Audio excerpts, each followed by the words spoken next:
今朝の札幌中心部、たくさんの落ち葉が舞いました。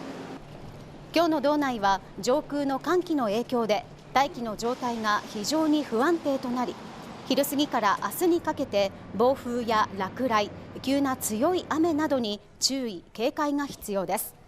道北の日本海側では最大瞬間風速35メートルの暴風が予想されていて、雨は横殴りの降り方になる見通しです。